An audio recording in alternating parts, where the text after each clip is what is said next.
Welcome back to the channel, everyone. Today we're going to do a quick video on optic mounting for the Taurus GX4. I'm going to do a quick recap of the GX4 and then mount an optic on it, and then we're going to talk about some things to keep in mind when you go to do this yourself. Let's go. Now, before we get started, I've got a couple notes. Number one, as usual, everything that I talk about in my videos can be found on the blog links page, which is linked down in the description below. Number two, the upgrade that we're looking at today does not in any way alter the internal function of this weapon. It's an external only change. Furthermore, we are not altering this firearm in any way that cannot also be had directly from the manufacturer. Last but not least, if you appreciate what I'm doing here, consider throwing me a super thanks. From the guns, to the optics, to especially the ammo, this channel is entirely self-funded out of my own pocket, so any and every little bit definitely helps. Now, as a quick recap, the GX4 T.O.R.O, or Taurus Optics Ready option, was introduced in late 2021 as an optics ready version of the GX4. It's a polymer frame striker-fired pistol that feeds from either an 11-round or a 13-round double-stack magazine. It measures 6 inches long, 4.4 inches tall, and it's right at about an inch wide. The weight of this guy unloaded, according to Taurus, is 19 ounces.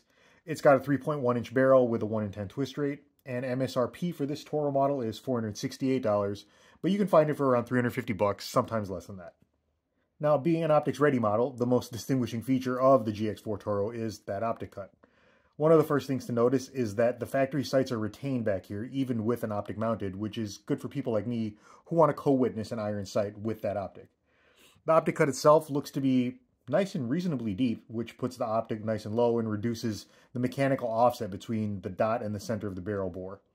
The T.O.R.O is cut with an RMSC footprint, which we'll see later, so it can run any optic with that footprint.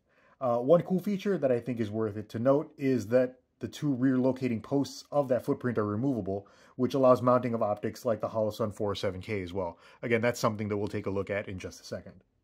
Now, for the purposes of this video, we're going to be mounting up the new Crimson Trace Rad Micro Pro. This is a micro carry optic with an RMSC footprint, and it should fit perfectly on the T.O.R.O. I'm going to have a full review of this guy coming up pretty soon on the channel, so keep an eye out for that. As per usual, I can't show you the installation, but I can walk you through a high-level overview and give you some things to consider when you go to install an optic on your own. Basically, what we're going to do is take the slide off the gun, take the cover plate off the slide, replace it with the optic, and then mount the slide back onto the weapon. As far as tools that you're going to need for the installation, you're probably going to want a Torx driver or a set of Torx bits, a set of needle nose pliers, some blue thread locker or Loctite, a torque driver, and a paint marker. Now, the first step to mounting an optic on the T.O.R.O is to remove this slide and break the weapon down the same way you would as if you were cleaning it. And now that we've got it down to the bare slide, the next order of business is to remove this cover plate that Taurus includes with the GX4. This can be done by using a Torx driver to undo these screws that hold it in. Now that we've got the cover off, we can take a look at the pocket where the optic mounts. Here are those removable rear pins that I mentioned a little bit earlier. We're going to leave these in for our installation as they're compatible with the optic that we're putting in. But if you're installing a Holosun 407 or 507K, you're going to want to take these out. They can be pulled out with some needle nose pliers or tweezers, and they just lift right out of the slide. I took one of the pins out to show you. It's really just a pin, and again, it just lifts straight out of that. Now that we have the cover plate off and the pocket all set up, mounting the optic itself is going to be pretty straightforward. What we're going to do is take the optic, drop it into this pocket, and use some screws to tighten it down and hold it in place. Then we're going to reassemble the slide and drop it back onto the frame, and then we'll be done. And just like that, we're all done. Now that we've got this mounted up, I've got some things for you to consider when you go to mount your optic. Number one, make sure your weapon is unloaded when you're working on it. Obviously, safety first. Number two, always verify which screws you need to mount the optic to the slide. Don't just assume that the screws that hold your cover plate on are going to be the ones that you use to mount that optic. This means making sure that the screws that you're using are the same thread pitch as the threads in your slide, and make sure that they're long enough to properly secure the optic to the slide. I use the screws that Crimson Trace provided with the Rad Micro Pro to mount it. Number three, have some blue thread locker or Loctite on hand to help secure those mounting screws. This optic is riding on the slide, and this thing obviously violently cycles, and the screws could easily come loose without the added assistance of that thread locker. It's just cheap insurance, and it's always a good idea to have it. Number four, on a related note, I would definitely recommend not using the red or high temp thread locker. That stuff is noticeably stronger than the blue stuff that we used, and it needs to be heated up to be removed. This is going to be really important if your optic needs to be unmounted to replace the battery, as is the case with the Rad Micro Pro and pretty much all micro-sized optics. So be forewarned, if you use red thread locker, you're going to have a bad time. Number five, and I cannot emphasize this enough, do not crank down on these screws as hard as you can when you go to mount this.